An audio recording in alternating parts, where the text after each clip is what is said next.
لو أنا ما يعني ميت أو شيء ما حدا يعرف قصتي.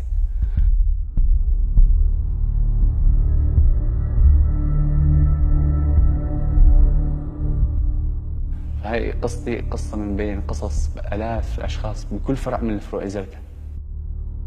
انه الكيماوي في عالم كثير عم تشتغل على الكيماوي، في عالم كثير عم تشتغل على البراميل، في عالم عم تشتغل، بس هدول يعني يمكن وضعهم اسهل من المعتقل. بني ادم اللي عم يموت بصاروخ عم يكون هو عايش، ما عم يتعذب، عايش عم يجي صاروخ عم يموت. يلي بالفرع كل يوم عم يموت 100 موته. العشرات عم يموتوا يوميا بفروع الامن السوري وبأبشع الاساليب التعذيب، بأبشع اساليب التعذيب. When you're taken by the military security branch, you're just going to your fate. Since the beginning of Syria's uprising, many have died in government detention facilities. In 2012, Human Rights Watch identified and mapped 27 of these detention centers. While accounts by released detainees and defectors indicated that detention and torture were rampant, and detainees were dying in large numbers, the exact scale remained unknown. Then, in August 2013, a military defector codenamed Caesar smuggled tens of thousands of photographs out of Syria showing the bodies of dead detainees. He said he worked as a military forensic photographer, had personally photographed the bodies and archived thousands of photographs. To verify the photographs, we began to search for the families of those in the images. من تاريخ أخذوا لي لأحمد اللي عاد بالأيام. كنت أعدون على ورق وأطبعهم على ورق الثاني وأحطهم على ورق وأحطهم كل شهر. Ahmed al-Musulmani was a 14-year-old boy from Davao. أحمد لما استشهد أخوه شادي طلعناه على لبنان بس مشان يبتعد عن موضوع المداهمات اللي كان الأمن يقوم فيها. On August 2nd, 2012, Ahmed returned to Syria because his mother had died. حاجز الكسوة على الباب. فنزلوا أحمد ونزلوا الشباب وقالوا لهم عبوا أكياس وأخذوا منهم الموبايلات. بعد حوالي ساعة يصيح الضابط: لمين الموبايل اللي انت 70 هذا؟ بقول له حمودة إلي. بقول له أنت يا حيف مو تعال جاي وامسكوا موبايلاتكم انتوا يلا روحوا. راحوا الشباب هذلاك وأخذ أحمد الغرفة اللي أخذوا أحمد عليها شرق الحاجز هذا هي أخذوا عليها واختفى. Ahmed's uncle sought information from government officials but received none. 5 months after Ahmed's arrest, a man with strong government contacts came to his office. فحكى لي إنه بإمكانه هو يعني يجيب لي يعني يطلع لي إياه بمبلغ معين. قلت له أخي قديش يعني؟ قال لي 600. فقلت له خلاص يعني لو ما معيش مصاري بدنا ندبر ما في مشكلة. فكانت المفاجأة إنه بعد أقل من أسبوع بقول لي أستاذ ببشرك ابن أخوك حي وابن أخوك موجود بالمخابرات الجوية ووصيت عليه ووقفوا الضرب عنه. قلت له بدي الولد أني ما قلت لك. قال لي لا أستاذ إحنا بس جبنا لك معلومة إنه حي ولا مش حي، أما إذا بيطلعوا له مبلغ خاص صار. قلت له ليش يعني؟ قال لي مش أقل من 2 مليون. After raising 1 million Syrian pounds, he was told that his nephew would be released in 10 days. But Ahmed didn't come home. In March 2015, several thousand photographs of the dead detainees were posted online.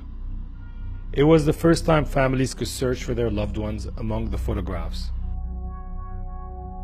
قعدت أفتش في الصور فتفاجأت بصورته كأنه هو، من خشمه من هيبته من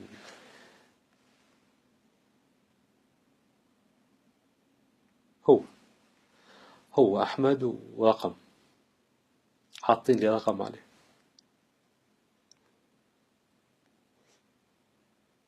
أحمد بدل ما كان يروح صار رقم.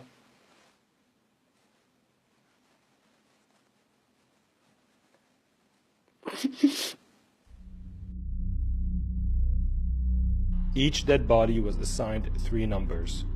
One referring to the detention facility where he was held, a number issued by the security branch that held him, and one by the forensic doctors of the military hospitals where many of the photographs were taken.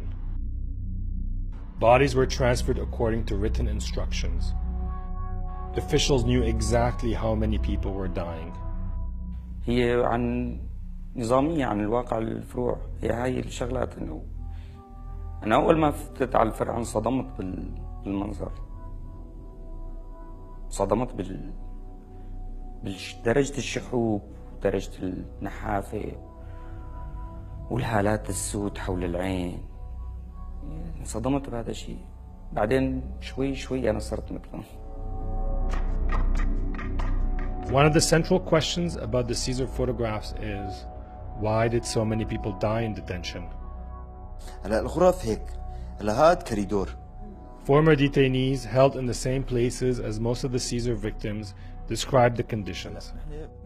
كان يجي مثلا بطاطا من السوق، فمثلا احيانا مثلا بطاطين ونص او بطاطين ل 12 واحد، يعني الهيكل العظمي بيطلع. يعني اذا واحد يكون وزنه مثلا 90 كيلو او 100 كيلو بيرجع وزنه ل 50 كيلو. يعني لقيت واحد كان صار له 9 شهور، عمره 15 سنة، 9 شهور صار له نحيف نحيف نحيف نحيف، ماله يعني ماله ولا ما في عظم، بس عظم عم يطلع، ما في لحم بس عظم، الهيكل العظمي تبعه مبين. فعم يقول لي بس انت حافظ على نظافتك، لا تخلي حالك تنصاب. هي عامة في تقريبا مثل الجرب. يعني جرب، يعني أنا لقيت معتقلين يعني كانوا قديمين بالمعتقل، يعني كل جسمهم وخاصة من وراء يعني لفوق كله ملتهب. هدول الناس طبعا في كثير منهم ماتوا. They told us the overcrowded conditions were unbearable. الشيء المميت بفرع الشام هو عدد الاشخاص المسجونين ضمن المهجع. يعني نحن كان المهجع عندنا حوالي 115 شخص. مثلا فرضا انا كل 3 ساعات كون انا واقف، بعد 3 ساعات بقعد هيك. طبعا ما في مجال، بعد ب3 ساعات مثلا شوي برتكي وهيك، يعني بالدور. يعني ما في. Torture was widespread. فتنا لجوا، لقينا في صف للمساجين قاعدين طالعينهم نازلين فيهم ضرب بالكرباج. السجان بيكون معه مثل البربيش، كرباج بيسموه، له كذا يعني قبضة واحدة بس له شعبة باثنين، بينزل فيها ضرب مشان تسلخ مرتين، أو كبل ومجدل، كبل رباعي سميك هيك وراجع. شخص من دمشق مسكوه، كانوا كل يوم بيطلعوا مرتين يعني على التحقيق وما بيعطي. بعد اسبوع طلعوه قام رجع منتهي، يعني كبوه كب، يعني كان دم، لانه جلده يعني وكانه انت اذا بدك تعمل هيك بتشيل جلده بايدك. يعني شيء عجيب، تعذيب عجيب وغريب يعني كان. It's called شبح. They tie your hands together, and they start lifting. They have it lifted on a rope, kind of thing, and they just lift it until your whole body looks straight. You're on like tiptoe. I started to cough blood. My lungs got really, I don't know, really damaged, and piss blood as well. بعد شهرين 3 4 5 مثلا بالمعتقل ما بيستوعب الموضوع. يعني بيصير عنده، يعني عقله بيتوقف، بيصير عنده صرع، فالمخ بيتجمد، ما عاد يستوعب انه شو هاد، يعني شو هالتعذيب، شو هالضرب، شو عالم عم تموت مثلا قدام عيننا مثلا.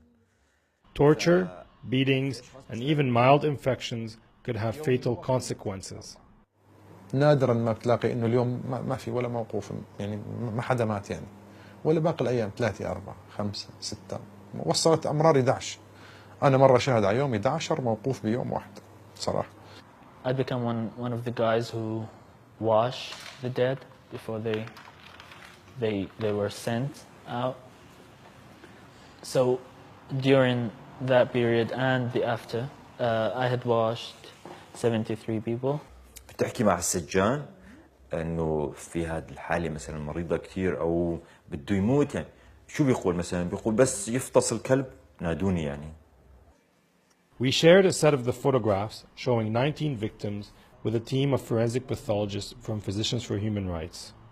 There were 4 deaths we attributed to starvation. One of them was very malnourished person. There were 6 cases where there was blunt force trauma. What I can predict is looking at the injury pattern and saying that yes, in fact, there is enormous amount of trauma. And some of them was the pattern of injury was so severe that you could see large blotches of blue discoloration because of beating that sustained. Some of them showed defensive wounds, which implied that the person was aware and cognizant that he or she was being attacked. Now this was a person that was partially wrapped in a plastic sheet. You can look at his face, and his face will tell you that he's pretty young. He has this enormous areas of contusion of his upper extremity, both the left forearm, the elbows, and the right arm. And then as you go down to the lower extremities, you see there's very significant injuries. One thing that we considered is possible that we're using some sort of a rounded object, a baton, or a pipe. We came to the conclusion that his death was in custody, obviously, and that the underlying cause is blunt force traumatic injury. The location of injuries tell a story. A person stumbling and falling down usually has injuries on exposed areas of the body. He may have scraped the knee or he may have scraped the forehead, but you don't find injuries on the abdominal area and in the arms, the inner surface of the arms, on thighs. So the pattern of injury, there's no doubt, are inflicted injuries. In this picture, you can clearly see the collarbones, the clavicles, the ribs. As you go further down, you begin to see what a lot of wasting he has. He has a loss of muscle mass. I think that the photographs speak for themselves. The patterns of injuries are so clear, and they clearly show that these people has been starved to death. Many of them, they clearly show injury patterns that are not consistent with falls. They are consistent with torture. Dead detainees were transferred from detention facilities to 2 military hospitals in the Damascus area. There, they were photographed, initially in morgues and later in a courtyard that Caesar identified as a garage of one of the military hospitals. Using satellite imagery, geolocation techniques, combined with the testimonies of defectors from 2 military hospitals, we were able to confirm that many of the photographs were taken in the courtyard of Military Hospital 601.